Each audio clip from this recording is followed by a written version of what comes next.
Olá, meus amigos, tudo bom com vocês? Que a graça e a paz do nosso Senhor Jesus habite em seu coração nesse momento. Espero que você esteja com a sua Bíblia na mão, porque hoje nós vamos debater um tema que é bem complexo, que é sobre o novo casamento, né? O divórcio e o novo casamento. E nós vemos que a Bíblia tem a sua opinião, a Igreja Adventista também ela declara a sua opinião e a profetisa Ellen G. White também dá a sua opinião. Porém, muitas pessoas falam que a opinião da profetisa é divergente com os adventistas e a opinião dos adventistas é divergente com a Bíblia Sagrada.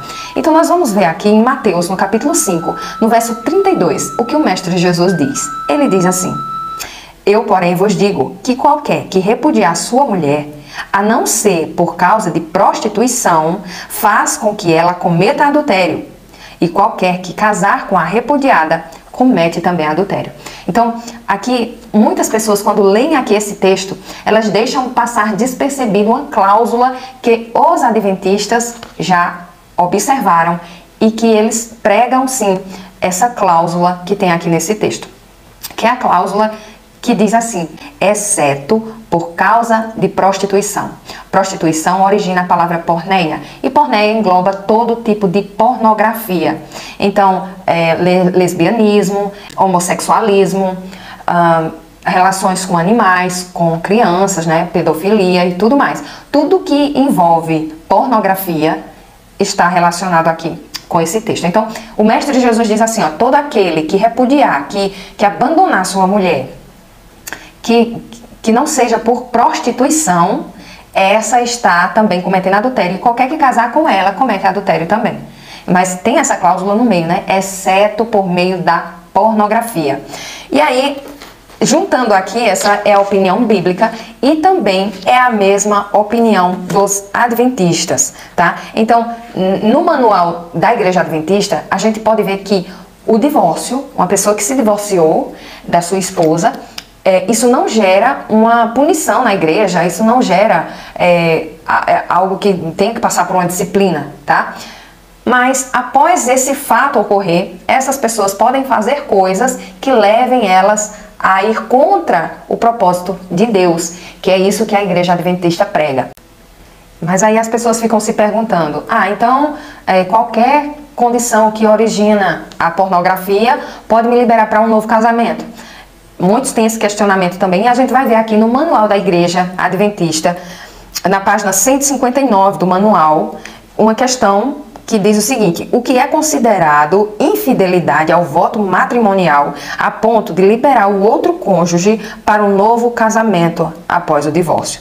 Aí aqui no manual, na página 159, item 2, diz assim: a infidelidade ao voto matrimonial geralmente tem sido considerada alusão ao adultério ou fornicação. No entanto, a palavra do Novo Testamento usada para fornicação inclui algumas outras irregularidades sexuais. E aqui no manual vem citando alguns textos, como 1 Coríntios, 1 Timóteo e Romanos 1, do 24 ao 27. Alguns textos que a gente pode ler para reforçar essa ideia.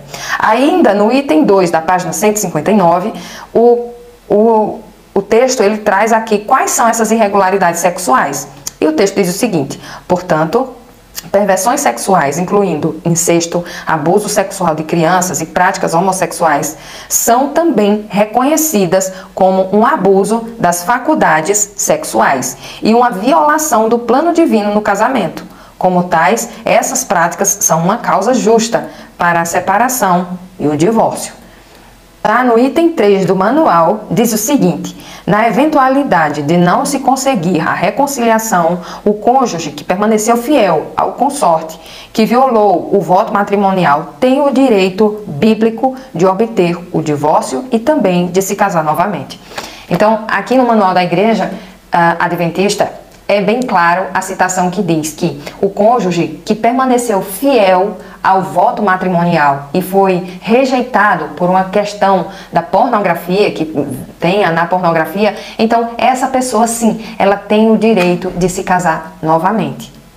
Então ele não cita o que eles citam como se aquele que adulterou, aquele que violou as práticas sexuais, né, do casamento, esse tem o dever de permanecer sozinho, tá? Então essa é uma opinião adventista à luz da Bíblia.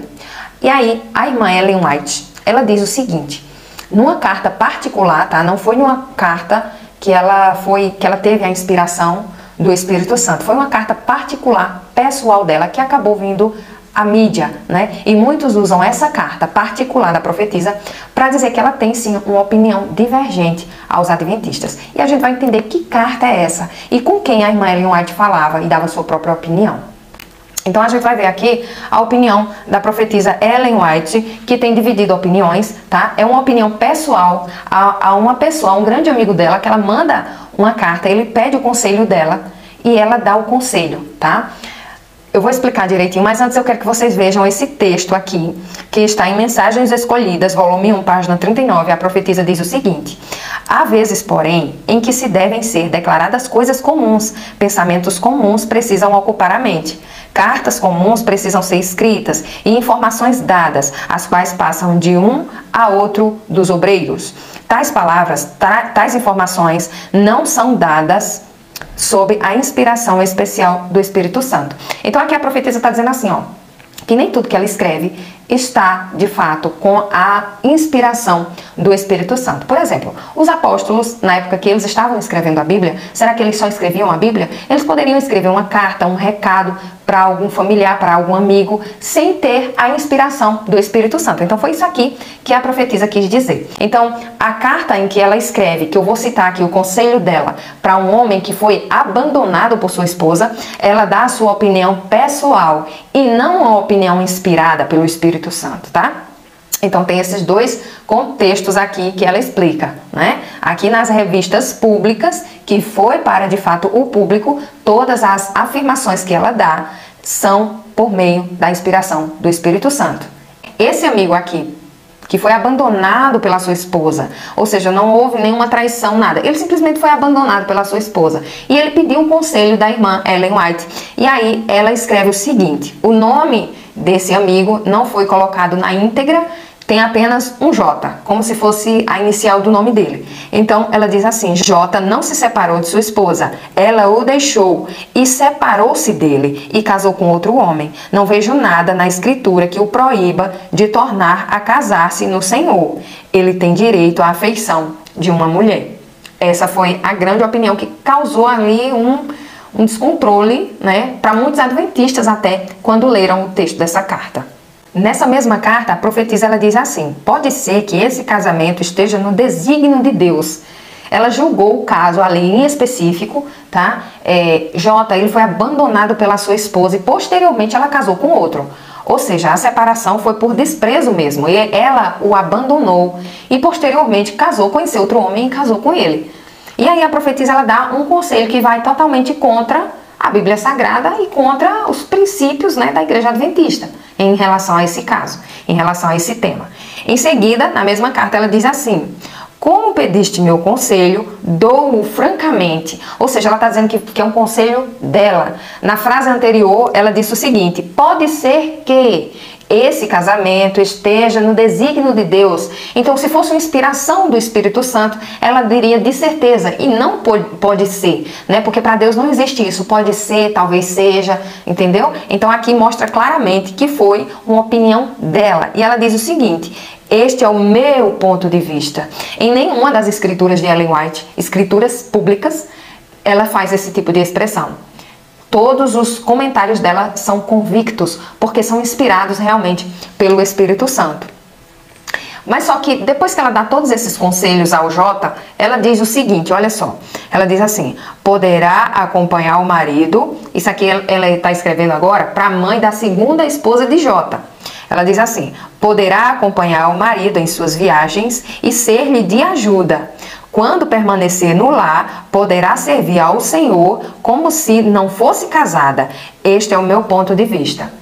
Então, a Ellen White, depois de todos aqueles conselhos, ela diz que essa mulher poderia acompanhar J, servir de ajuda para J, mas não viver com ele como se fosse casada. Ela diz assim, ó: mas, né, quando permanecer no lar, poderá servir ao Senhor como se não fosse casada. Então ela não vai servir ali como uma cônjuge carnal, mas sim como uma ajudadora ao J.